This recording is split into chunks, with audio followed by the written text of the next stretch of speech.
Welcome back to At Home with Roby. I'm Patrick McIsaac from Roby Electric, along with Trent Haston from the Roby family of companies. 100th show celebration. That's what we're doing. We're It's partying today. up in here. April 9th. We even have balloons. Look, we got balloons. That's the audience can That hear. are approved in every state but California. But California, if you missed that, what Trent's talking about, hit the podcast. You can go back and we had a conversation about what.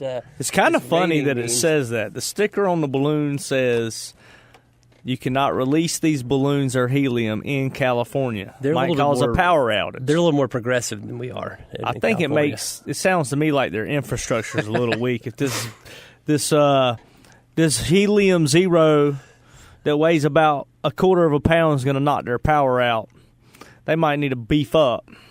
I'll tell you what, man. Speaking of infrastructure, you saw what happened in Atlanta. They had the PVC pipe caught on fire underneath 85, and the bridge collapsed. I don't know if anybody's planning a trip down through Atlanta in the next 6 or 7 months, but you might want to detour that one. So what happened?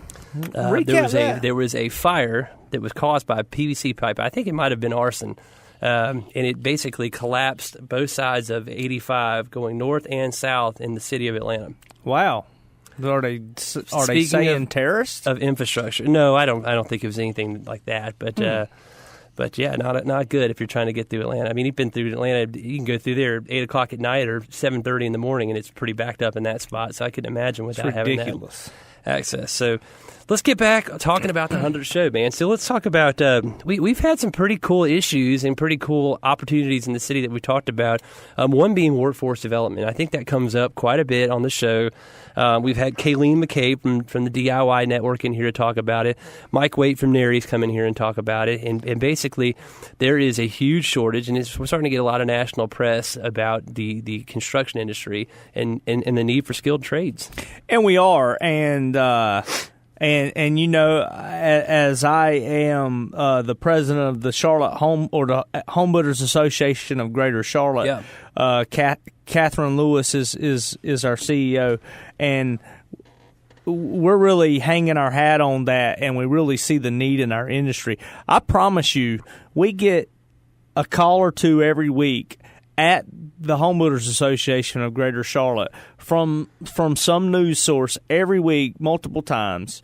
What's going on with the workforce? Is there a labor shortage? What's this? I mean, it's really the hot topic right now in our world, and it's true. It's not, I always say the hot topics are things that get press. But I don't know. I mean, I was talking to a guy at a meeting a couple weeks ago, and he works with the National Home Builder. He's production side of the business, and he said 10 years ago, before the recession, we were doing twice as many permits, right. But we had 4 times as much labor, and now we're strong again. But we're back to about half as many from our overblown peak.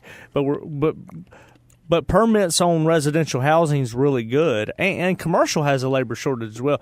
But the skilled trade is gone, and I think pre-recession, when the recession happened, a lot of those folks came back, learned a mill trade. Got in the factories and started working. A lot of them left the country. A lot of them were immigrants or illegal immigrants or what have you. Not getting in that political debate here, but a lot of them went back home and they didn't have work. But a lot of them went to other parts of the country and learned other trades. And I truly believe, it was a testament by Brent Beeson being on the show, BW Fiberglass, who calls himself a glorified lint head because he's in the fiberglass yarn business. And his business is awesome, and he's expanded. He's bought a couple other businesses in the Carolinas region, bought a business in Europe. But I really think there's a undercurrent of onshoring going on, and love him or not, President Trump, I think that's going to continue. And I think what it's done is stole a lot of the blue collar and the skilled craftsmen that we had in our industry. They're like, man, I can work in a heated building or a air conditioned building 40, 50 hours a week, and I don't have to climb on this roof every day in the rain, So I don't know, but there's a wonderful opportunity. There is a wonderful opportunity. We need to get the message back out. We got to start in the school system and get the message back out that you can be very successful in our industry, learning a trade. And and the sky's the limit, and you can make a great living. You can make a wonderful living, and you're right. We're so fortunate to have CPCC in our backyard that's also aware of what's going on and willing to partner and help us as an industry to solve this problem. And from a national standpoint, I mean, Kayleen McCabe, if you didn't get a chance to listen to that episode and you'd like to learn more about what's going on, go back, hit our podcast on the WBT website, or you can get it at the iTunes store if you have an Apple phone. And now we have Mike Rowe, who's really taken this seriously. Mike Rowe from Dirty Jobs.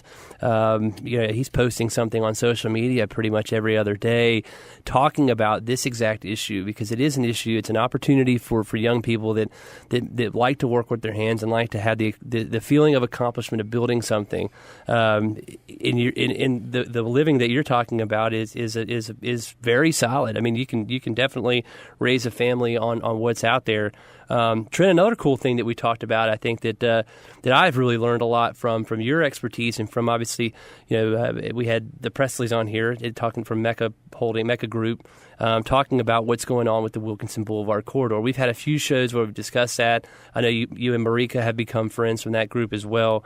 Talk a little bit about that, Belmont, the airport, and the River District. Yeah, and when we have Mike Griffin from Griffin Brothers Companies, sure.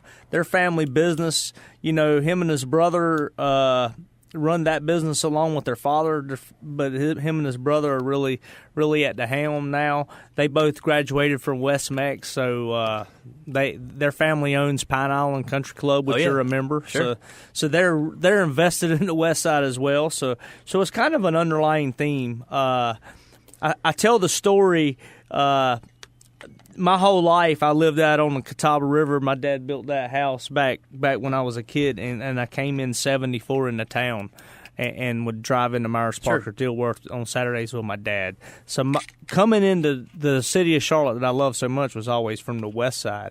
And then it is now the gateway to the city, because decades and decades ago, that's where we put Charlotte Douglas International Airport, which is a wonderful airport. Which we all has love that airport. Driven the city, right? I was talking to my friend Bobby Pittenger the other day, and he has some holdings in Roanoke, Virginia, and he said, back when Charlotte put its hat in the ring for the Charlotte Douglas Airport, he said Roanoke had an opportunity to put their hat in the ring and attract an international airport, and was competing with Charlotte, and they didn't want to do it. And now Charlotte's multiples time larger and more progressive and successful from an economic standpoint than Roanoke. But I think it's continuing. You have Belmont right as you cross the river. Very cool town. Got a Davidson feel. Sure. We are builders, custom builders on the water, and a new development out on the river in Belmont called McLean. We've talked about that. We did a show or two on McLean. I think we had Harry Schrader, who was the design architect of note on that project, came and talked to us about that. Very cool, beautiful, beautiful, beautiful land.